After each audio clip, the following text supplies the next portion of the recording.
Class 11th, Subject Physics, 9th chapter, Optics. From this chapter, let us see the defects in lenses, or it is also called as the aberration of optical images. Now, this word aberration represents the unexpected behavior, that is what that actual shape or size must be there, it will get changed due to the aberration. In Marathi, वेगळेपणा, that is nothing but the aberration, म्हणजेच एखादी वस्तू जशी दिसायला पाहिजे तशी न दिसता ती काही प्रमाणात वेगळ्या पद्धतीने दिसते, त्याला म्हटलं जातं aberration. And therefore let us see this aberration of optical images. So for that there will be two types of aberration. The first one is the chromatic aberration and second will be spherical aberration. As there are two types of lenses, that is convex lens as well as concave lens. Now these lenses will be supposed to be made up of two prisms. In this case of the convex lens, this upper part will represent one prism and the lower part will represent second prism. These two prisms will be connected base to base in case of this convex lens. On the other hand, in case of concave lens, again this upper portion will represent one prism, this lower portion will represent second prism. These two prisms will be now connected vertex to vertex, so that we will get the concave lens. And now let us see the chromatic aberration. Chromatic means related with color. So due to the different colors of the light, there will be defect produced by these lenses, aberration will be produced, and therefore it will give rise to the chromatic aberration. So if the lens is thick, it will result into different foci corresponding to each color for a given polychromatic beam like white light. So if that lens is very thick, then it will give rise to different foci for different colors in case of polychromatic beam of light. This effect is called as chromatic aberration.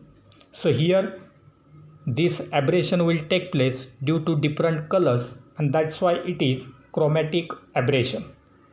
Now this happens because the lenses are prepared by using a transparent material having different refractive indices for different colors.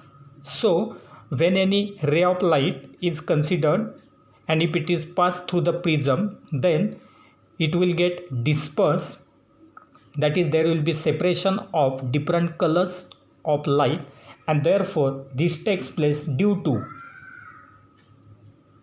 the lenses which are prepared by using the transparent material having different refractive indices for these different colors, and hence angular dispersion is present, and that's why we will get the defects like the chromatic aberration. Now for simplicity, if you consider this convex lens which is thick here, so when white ray are allowed to incident on this convex lens, at that time it is observed that the red ray of light from the upper half and the red ray of light from the lower half will travel along these two paths and will meet at this point FR, forming focus here for the red color. So FR is the focus for this red color. Similarly, from upper half the violet ray of light, again from the lower half violet ray of light will meet at this point, forming the focus here at point FV. So FV represents here the focus for these violet rays, and then the upper red color and the lower violet color will meet at point A, and the upper violet color and this lower red color will meet at point B.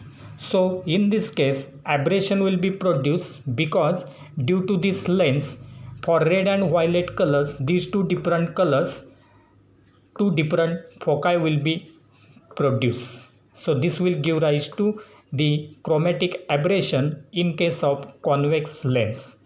Similarly, if you consider concave lens, again when this white light is allowed to incident on it, at that time these rays will travel along this path. So again the violet color from upper half will meet the violet color from the lower half, forming FV as the focus for violet color. Similarly, red color from upper half and the red color from the lower half will again meet at this point FR, forming the focus for red color. Again at point A, the red color from upper half and this violet color from lower half will meet here at point A. Similarly at point B, the violet color from the upper half and the red color from the lower half will meet at this point B. So again in case of concave lens, FV and FR, these are the two different foci for violet and red colors.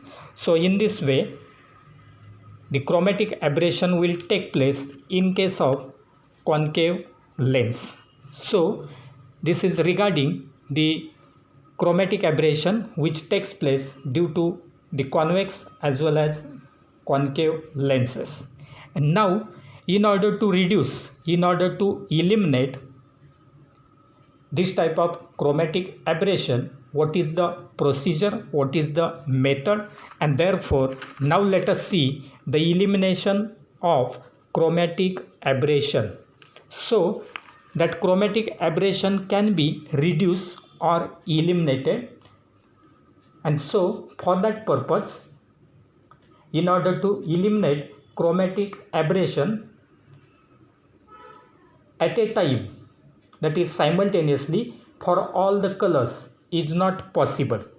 So we can eliminate or reduce this chromatic aberration for some of the colors, but at a time for all the colors we cannot reduce or eliminate this type of chromatic aberration. Hence, by eliminating it for extreme colors, that is for red and violet, it will reduce it for other colors. So if you consider the extreme colors and then chromatic aberration for these extreme colors, if it is reduced, then automatically there will be reduction in the chromatic aberration of these different colors, that is except the extreme colors. Now this is achieved by using either a convex lens and a concave lens in contact, or two thin lenses, that is convex lenses with proper separation. So the method in order to reduce this chromatic aberration will be, we have to use a convex lens and a concave lens in contact with each other, or two thin convex lenses with proper separation we can use, and such a combination of the lenses is called as achromatic combination. So if a convex lens and concave lens is combined together, or if two convex lenses are separated by a suitable distance, then such type of combination is called as achromatic combination, and such achromatic combination will be useful in order to reduce or eliminate this chromatic aberration.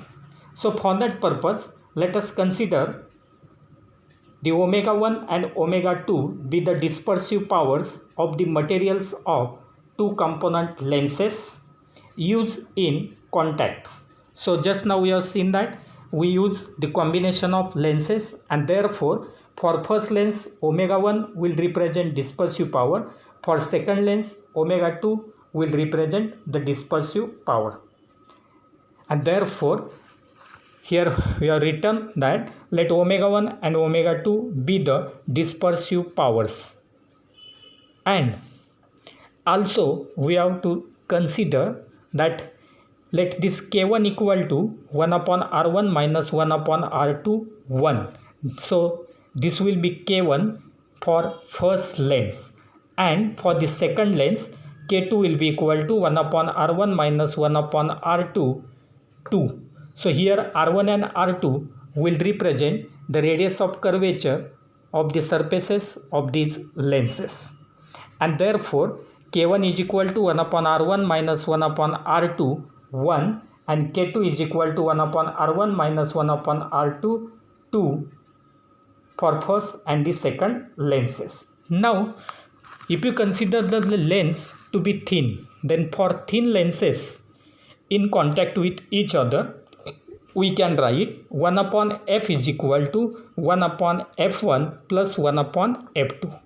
So for thin lenses we have 1 upon f, where f will be the focal length, will be equal to 1 upon f1 plus 1 upon f2. Now here we can write as it is 1 upon f1 plus 1 upon f2. If you consider now the different colors, that is extreme colors, red and violet colors, then for the combination to be achromatic, the resultant focal length of the combination, the resultant focal length of that combination of the two lenses must be the same for both the colors, and therefore we can write FV must be equal to FR, that is focal length for this violet color must be equal to focal length for red color, or taking reciprocal of this we can write 1 upon FV must be equal to 1 upon FR. 1 upon FV equal to 1 upon FR, and therefore we can write. So from this relation, as it is 1 upon FV, we have considered two lenses 1 and 2, and therefore we can write 1 upon f1 phi plus 1 upon f2 phi for first and second color, that is prisms having violet colors, that will be equal to 1 upon f1r plus 1 upon f2r, that is for red colors. Now we can use lens maker's equation here. So we have the lens maker equation already we have studied, that is 1 upon f is equal to n minus 1 into 1 upon r1 minus 1 upon r2. So by using this relation and the above values, we can write here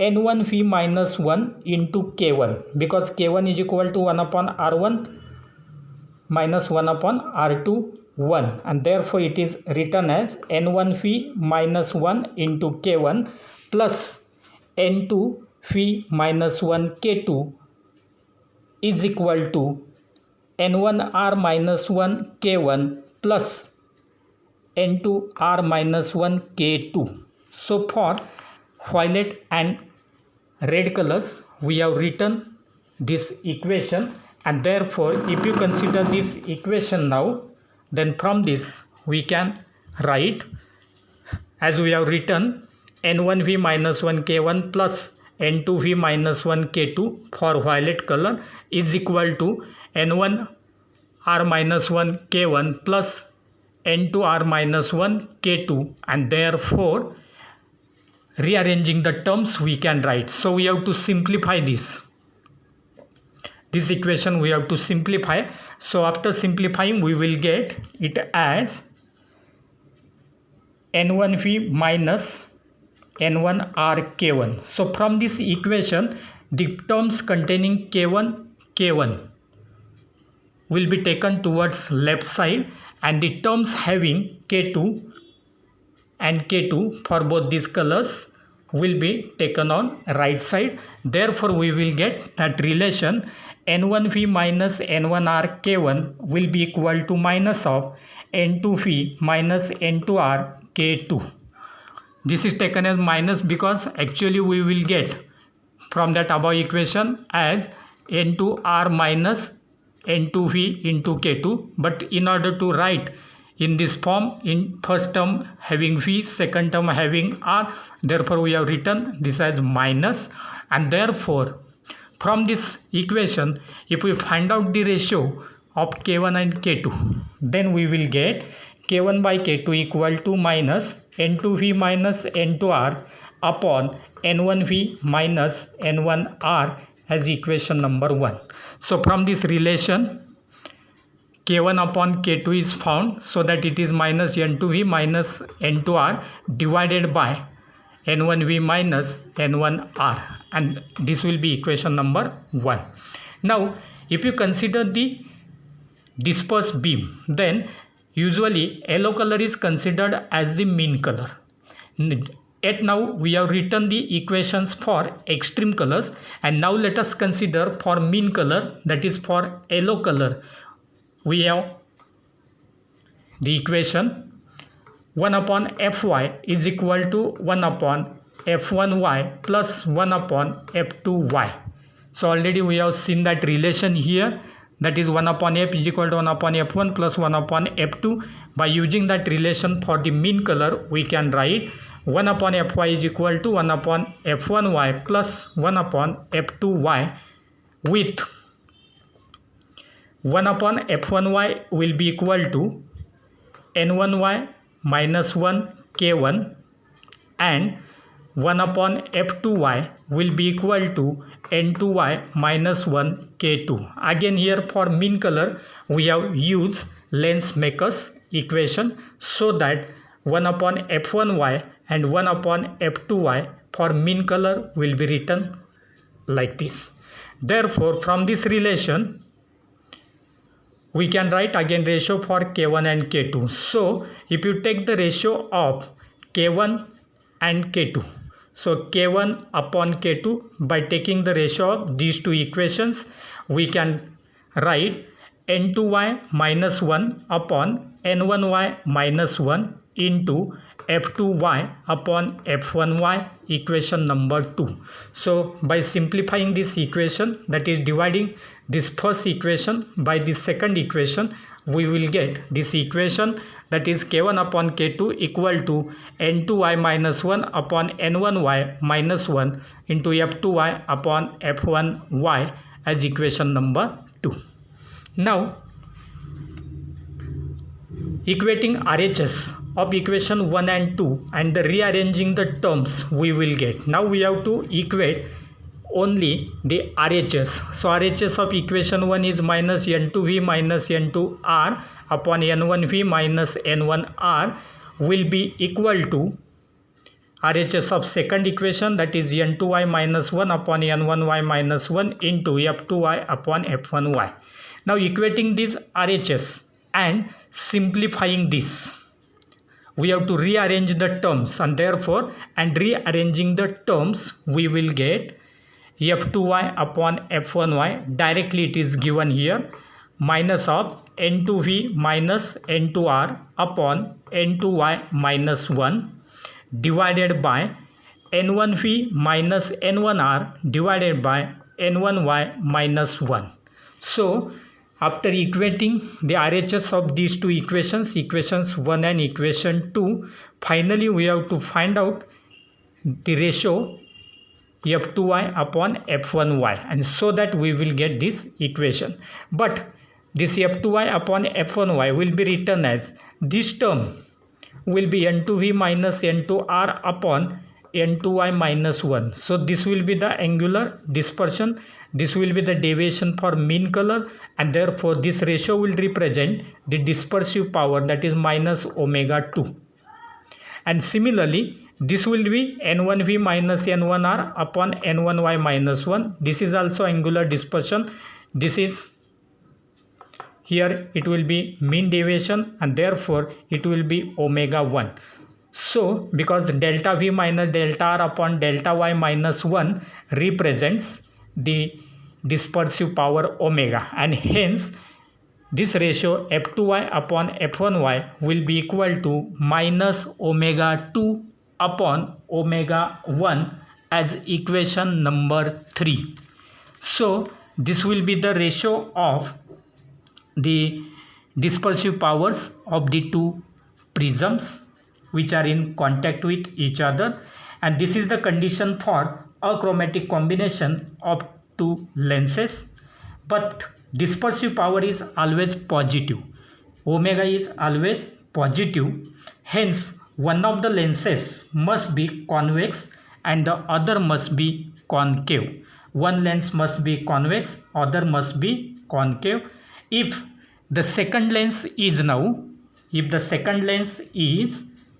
concave, f2y is negative. So here it is given, if the second lens is concave, then f2y is negative, that is focal length for second yellow color will be negative, and therefore we can write 1 upon fy equal to 1 upon f1y.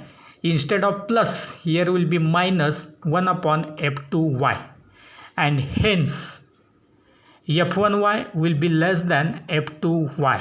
Here it is 1 upon f1y minus 1 upon f2y, and therefore f1y is less than f2y, and omega 1 will be less than omega 2.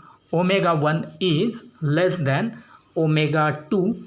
So this will be regarding the chromatic aberration.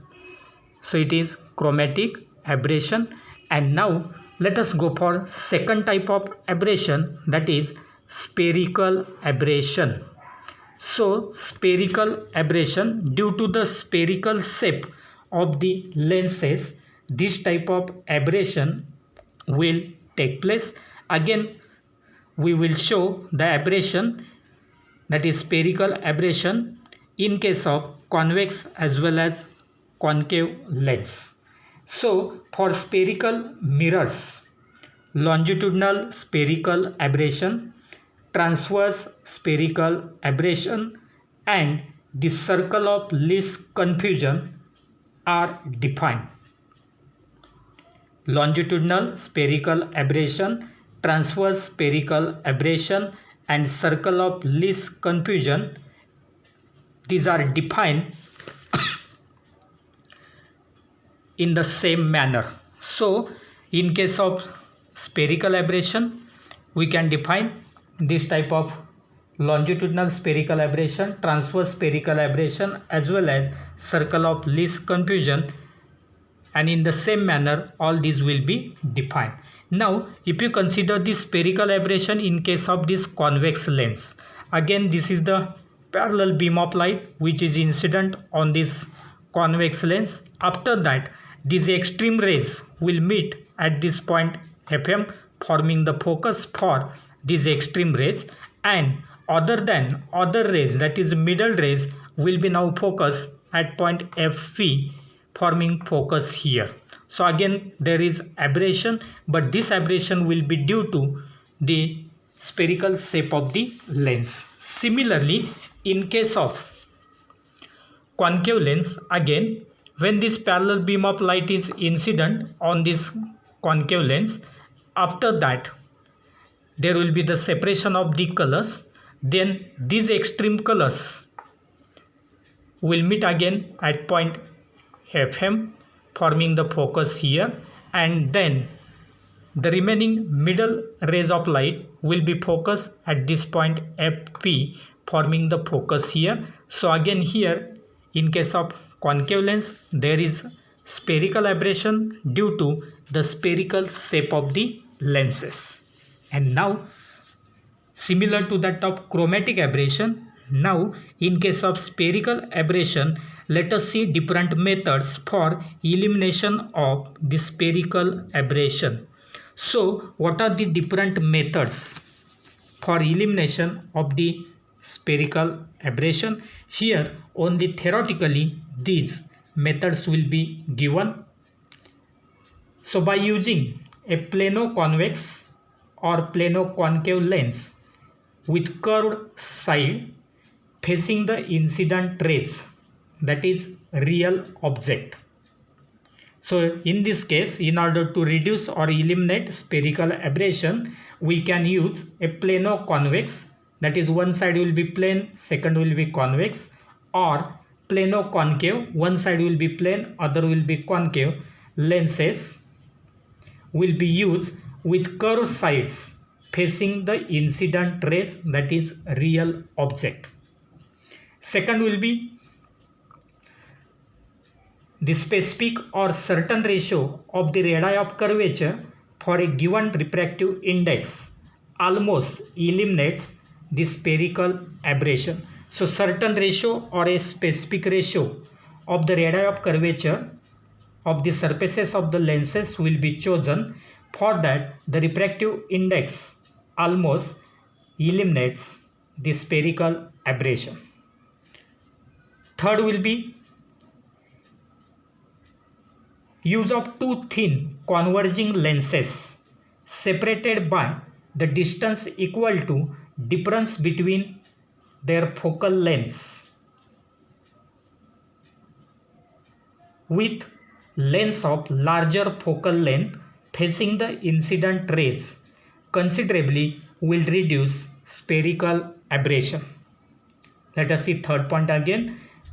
The use of two thin converging lenses. We can use two thin converging lenses which are separated by distance equal to the difference between their focal lengths, with lenses of larger focal length facing the incident rays considerably, it will reduce the spherical aberration.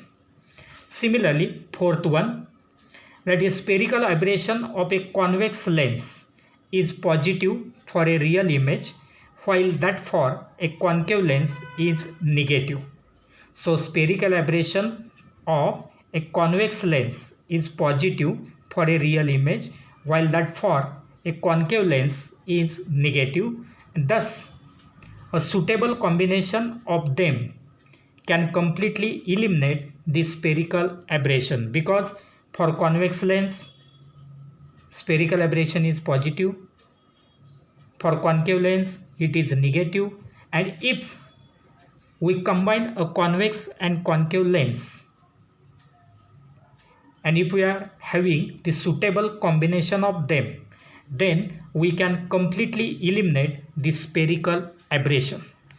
So this will be regarding the defects in the lenses or the aberration in case of optical images.